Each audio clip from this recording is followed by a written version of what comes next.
Good morning, and welcome to another episode of A Conversation with Father Orsi. I'm BC Cloutier, Chairman of the Board of Action for Life, and this is our friend, Father Michael Orsi. How are you, Father? I'm marvelous. I bet you're marvelous today. Is so you know, we are taping this on Wednesday morning, the day after the election. Yeah. And we're going to be talking about the election. I mean, I didn't talk about it. I've been up all night. Did you sleep at all? No, I went to bed early so that way I could, see it in its fullness, and then I couldn't sleep.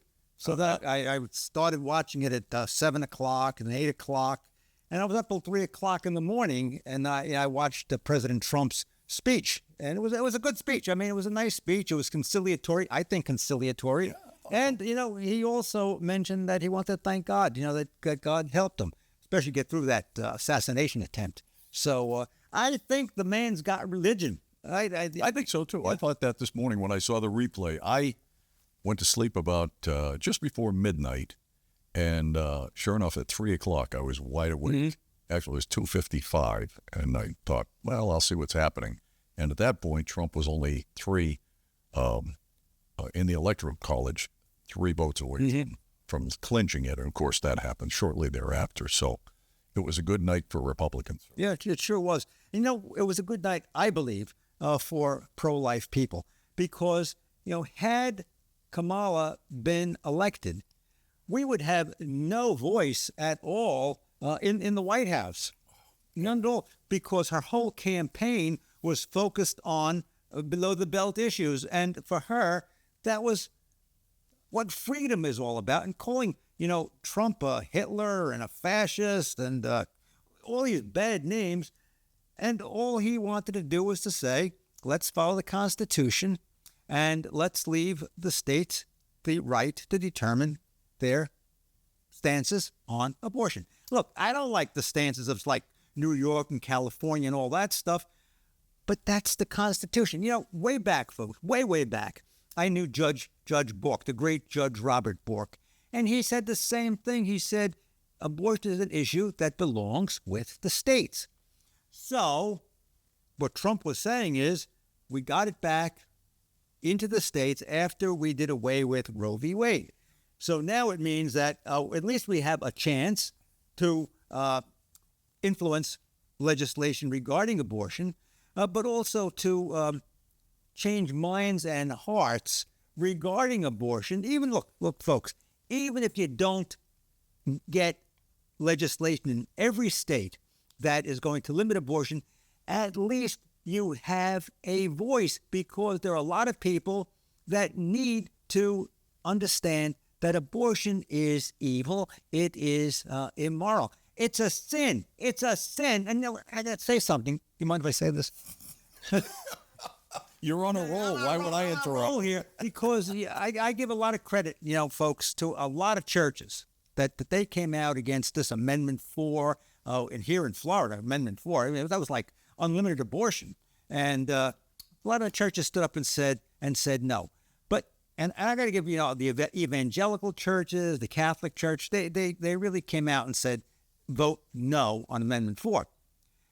But there's something else I think a lot of the churches are leaving out. And BC, you might want to help me with this.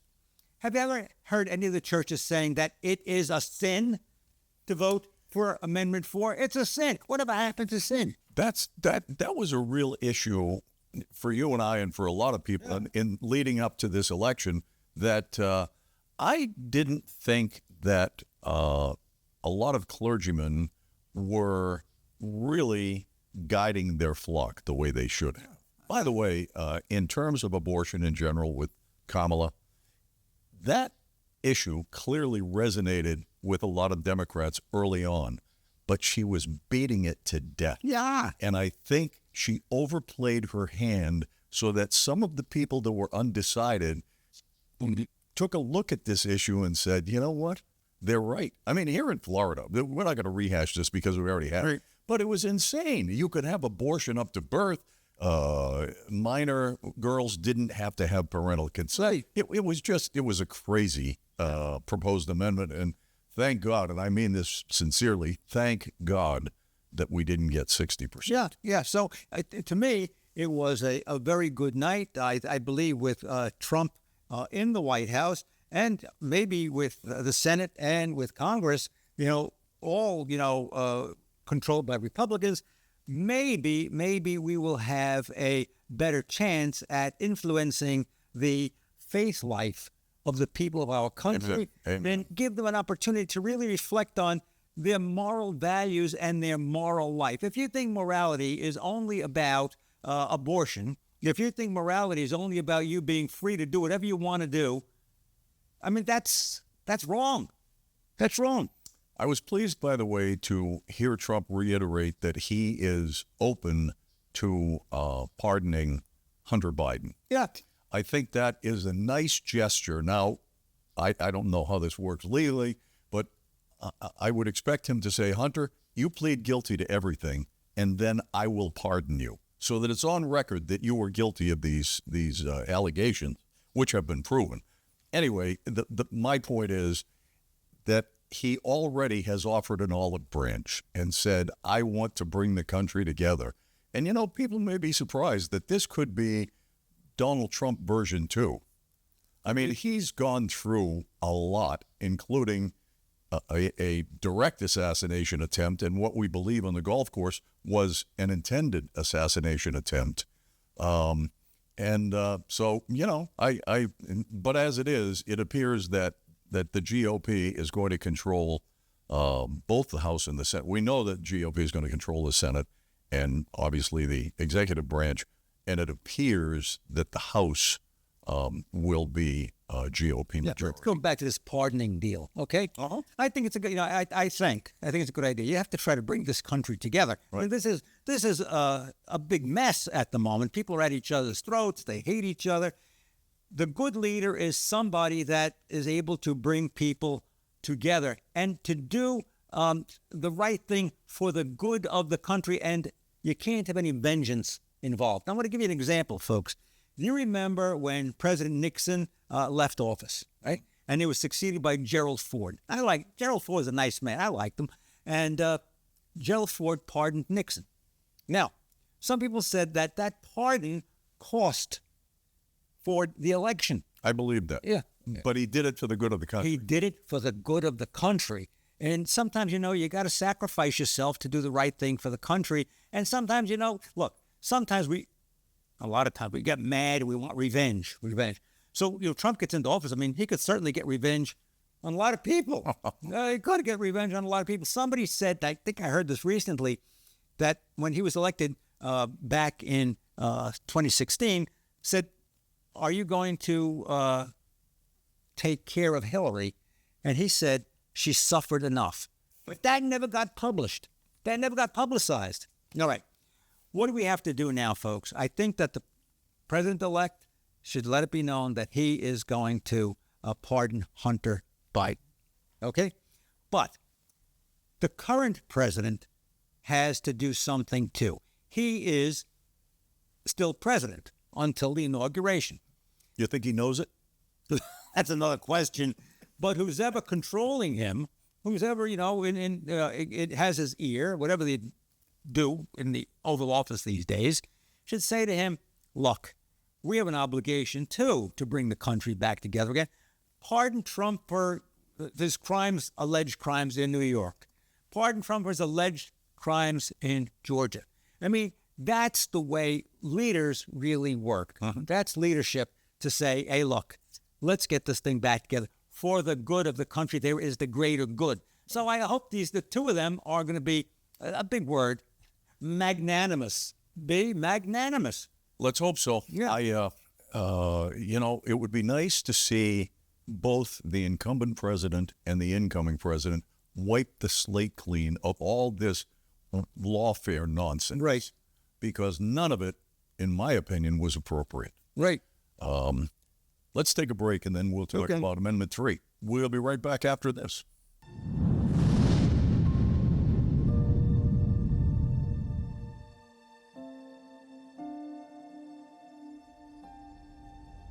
Hi, folks. Over the weeks, you have become more and more familiar with our program, Conversations with Father Orsi. I know that you are enjoying the programs because you tell me that you do. I want you to be sure that you should never worry about missing an episode because you can go to actionforlife.org and catch all of the episodes that we have produced over the last year. Now, also, extra added bonus, you can watch my homilies, my weekly homilies about the Sunday readings. That's also on actionforlife.org. Lastly, both of these adventures, conversations and the homilies, they cost money. And I'm going to have to ask you if you can help us out because so many of you tell me how much you enjoy the program. Some people tell me our Sunday wouldn't be the same. We record the program, we watch them during the week. This is an expensive enterprise, and we think it's an important way to get out the gospel message and to talk about those issues of the day that are important to us as Christians. So please go to your website, actionforlife.org. There is a button you can click for donations, and please be generous to us to keep this show on the air. Your Sundays will not be the same without it. Welcome back to A Conversation with Father Orsi. I'm BC Cloutier. Father, another interesting outcome of this election was the fact that Amendment 3 did not reach the 60% threshold. This has to do with recreational Mary Jane. Right. Yeah. Marijuana. It's like Cheech and Chong, you know, pot. Up in smoke. That's it. I have to say, I was pleasantly surprised that this amendment did not reach the 60% level. This is another one. You know, if you read the amendment, and I hope if you voted either way, that you did read the amendment before you cast your vote, it allowed for a certain amount of marijuana for personal use. 3 ounces. 3 ounces. Yeah, how much that is? It's grass. There are dealers that don't have 3 ounces in inventory. I mean, like, folks, you talk about 3 ounces. It was 3 ounces. But if you got grass, 3 ounces, that's a lot of grass. Well, yeah. Yeah. So I think that was a blessing from above that it didn't pass. We do have medical marijuana. There are people who argue that medical marijuana is necessary and is appropriate, and I will not push back on that. But recreational marijuana, to me, was really problematic. We have enough substances floating around already that get people into trouble. Let me tell you something about this recreational marijuana. Meaning the pot lobby, inundated the state with tons and tons of money because it's a $33 billion a year business. And they pushed a lot of money into the state to have marijuana legalized. Florida's a big state. Truly, yeah. The outfit in Tallahassee spent $120 million trying to pass this amendment. Sure. Now, what do I think happened? First of all, folks, I really thought it was going to pass. Because you have a lot of young people that they like to get high. You get a lot of old chooch. You know what a chooch is in Italian? It's like a jackass. And jackass is not a bad word. There's an animal called a jackass. Did you know that? I'm glad you said that, Father, because otherwise I was going to send you to confession this afternoon. During World War I, they used the jackasses to carry supplies. So, I mean, I'm not saying bad words, folks. Okay. So anyway, I think what we have to do is say what happened. There was so much money poured in. So many young people think there's nothing wrong with smoking pot. But we have a great governor. And the governor on 3 and 4 went out there time after time after time, and he even used his state perks, let me put it to you that way, to get the message across. Voting for governors is very important. Voting for local people, very important because they have a great influence on some major issues of the day. You know, once again, you have to take your hat off to our Governor DeSantis. Oh. He spent an enormous amount of political capital on defeating those 2 amendments. And he did so at his own peril. Right. And yet it turns out that he was instrumental, along with many others, in defeating both of those. And I applaud him. I mean, I love him as a governor anyway. Great governor. But Well, he's... yeah, what he did with 3 and 4, he really stood up there, and he himself, he took some hits because of it. So this recreational marijuana, look, folks, this is no harmless drug. I mean, people talking about, oh, it's nothing, you just smoke the marijuana and it has no effect on you. Yes, it does. Yes, it does. Latest studies, Wall Street Journal and the New York Times. Don't say we're on television. You don't say bad words. I mean, I could say words like jackass, but you can't say New York Times, okay? I mean, they have big studies with this. It's a drug, and it's filled with this stuff, THC, which is a powerful, powerful drug that alters the brain, causes psychotic episodes, depression, ADHD. It affects the baby in the womb. What more do you need? It causes delusions. It works on the circuitry of the brain. It disturbs people mentally. 20% of people that use marijuana are already designated as people who have use abuse Let me problem. give you an analogy.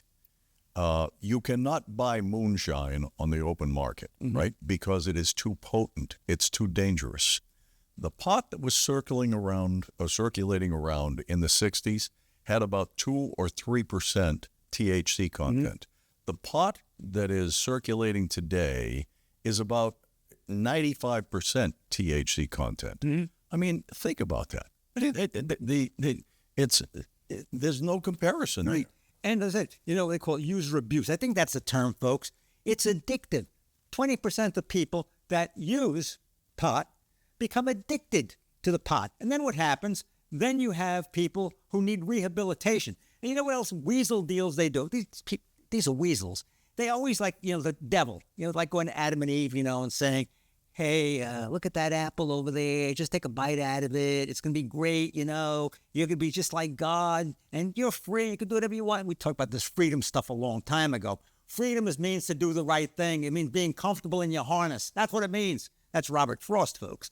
Anyway, when we're talking about this medical marijuana, they're saying, not medical, the other one, recreational. They're saying, oh, but you know what? We're going to get tax money. That's going to grow the tax base. Yeah, and we're going to give the money. Education and law enforcement. Yeah. Oh, sure. Yeah, right. And then you got to get all these poor kids that are all drugged up, and it's a gateway drug. You start with that, and you goes on to heroin and crack and all this other.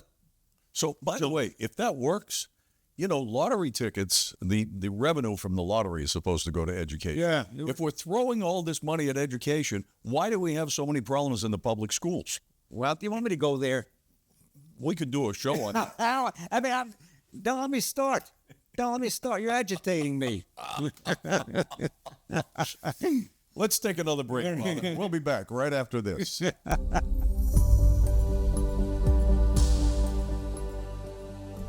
But for the moment, I'd like to talk to you about the expense of airing this program. Many people don't realize how expensive it is to produce this program and to get it on the air. Would you care to guess? It's about $3,000 per week. We think that's a reasonable expenditure, but obviously it's an expensive one. So we need to ask for your help. If you'll go to actionforlife.org and click on the donate button, it would be greatly appreciated. Now, you can donate once or you can donate each month, and we certainly have viewers who do both. We appreciate that. Please take time now to visit actionforlife.org and click on the donate button. Thank you so much for your support, and may God bless you always. Hey gang, I know a lot of you sometimes can't watch all of our episodes of Action for Life. However, we have a solution for that. All you have to do is go to YouTube and search for Action for Life Florida. And you can catch up on all the shows, and guess what? Extra added bonus, you get to hear my weekly homily. So You two and you make a fine couple. Hi, BC Cloutier here, inviting you to the Action for Life Christmas Gala. It happens December 11th, beginning at 5:30 p.m. at Old Cypress Country Club.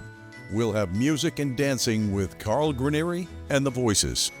It's going to be a fun evening, and we hope you can join us. December 11th, beginning at 5:30 p.m. at Old Cypress Country Club for the Action for Life Christmas Gala. Get tickets now at actionforlife.org. Welcome back to A Conversation with Father Orsi. I'm BC Cloutier. At the top of the show, in case you missed it, we mentioned that today is Wednesday. So when you're seeing this on Sunday morning, we taped it on Wednesday, the day after the election. So there is a little bit of uncertainty, but it appears that most of what concerns us in Florida has been decided. Byron Donalds, our friend Byron. Yep. Big buddy of Father O. Yep. Was handily reelected. Mario Diaz-Balart. Big buddy of Father O. And also handily elected. I thought the interesting one was Rick Scott. The pundits were saying, "Oh, this is going to be tough. This is going to be a squeaker." I think the number is about 10%. I think he beat his opponent by around 10%, and I'm personally thrilled by that. I think Rick Scott was a good governor and is a great senator. And he's really, folks, he's a very nice man. And the three people that you mentioned, the reason why I personally like them is because they're pro-life. They are pro-life. I'll tell you just a couple of stories. Byron Donalds, way back when I first came here to Naples, maybe, I don't know, 15 years ago, something like that. Byron was, running for representative of the, I think, what district? 81st district? Florida House. Well, one of those districts. I think that was it. And he was pro-life. And I said to him, we're going to have an event. It's called the Day of Remembrance. Is at Royal Palm Cemetery, and is a day of remembrance for the unborn. And every year, up until the time that he became a congressman, when he got kind of busy going back and forth to Washington, he was our MC. Yep. So he's been pro-life all along. And as I said, we have to work along with the pro-life politicians, and we've been very blessed here in Florida with some really great pro-life people. Same is true with Mario Diaz-Balart. He's a pro-life congressman, and Rick Scott. Rick Scott is a pro-life senator, and he was a pro-life governor. So we have to consider ourselves to be blessed here in Florida, especially in our little area here of Florida, this beautiful bubble of Collier County. But we have some good politicians who are willing to work along with us, and they're willing to stand up and say what's right. I'll tell you one other politician is Marco Rubio. Once again, Great guy. Marco, pro-life. So, and not afraid to say it. Not afraid to say it. And what's important, folks, is that we support these people. And I'll say this also. If events come up where you think it would be a good idea for you to invite them to an event, to speak to your people, give it a try. Give it a try. You'd be surprised, the depth that these people have on some of these issues and the courage that they have to stand up to say what the right thing is. Hey, let me ask you another question. Amendment 1. Mm-hmm. I was very surprised that didn't pass. That was the partisan school board elections. Right. Were you surprised by that? I thought it would pass easily. I did too. And I don't know why it didn't pass. Now, of course, we have a very, very strong teachers lobby, teachers union. They very well may have influenced the vote on that. Now, why? I think people should stand up and say what they are. You get a place like Collier County, folks, everybody's Republican here. Honestly, I get invited to a lot of events, and I have never, ever been invited to a Democrat. Never. But I don't even know if there are any Democrat events here. I've never, ever heard of it. Have you? No, I haven't. Now, we know that 80% of the registered voters are registered Republican. Right. But you would think there would be some activity with Democrats. Yes. And, if look, Democrats out there, I'd be glad to come. I'd be glad. I would be glad to come. I'd like to talk to you. I'd like to shake your hands because old Father O believes that we have to all work together. Can't we all get along? And I'll tell you the truth. I'm not going to hide it because I'm talking to you. I'll tell you where I stand on these different issues. But I think you have to hear what I have to say.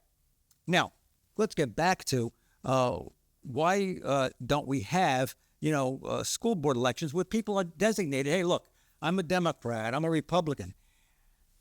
Well, I think it's because we have a lot of people who are Democrats who call themselves Republicans. That's what I think. Right. I mean, folks, if I'm wrong, like if you are somebody who is a person on the school board, say, and you say, well, I really, really am a Republican. I want to see a voting record. I mean, that'll tell me the story. Don't you think? Yeah. I agree. Yeah. And I think that without party affiliation, you could, or not you, the populace could inadvertently elect someone to the school board that does not represent their views and beliefs. Yeah. Be easy. Right. And as I said, I'm not going to, point my finger at different people, but I think, people are smart enough to say, hey, wait a minute, didn't I elect you to do this and instead you did that? I mean, that's what I think. I'm with you 100%. And I think that's why it failed. I mean, I think a lot of people, aren't willing to stand up and say what they really believe. And I think that a lot of the people who are involved with education, teachers unions, et cetera, perhaps they steered people away. Last word on the election. Last words on the election. I think that God has intervened. I really do. I think God has intervened.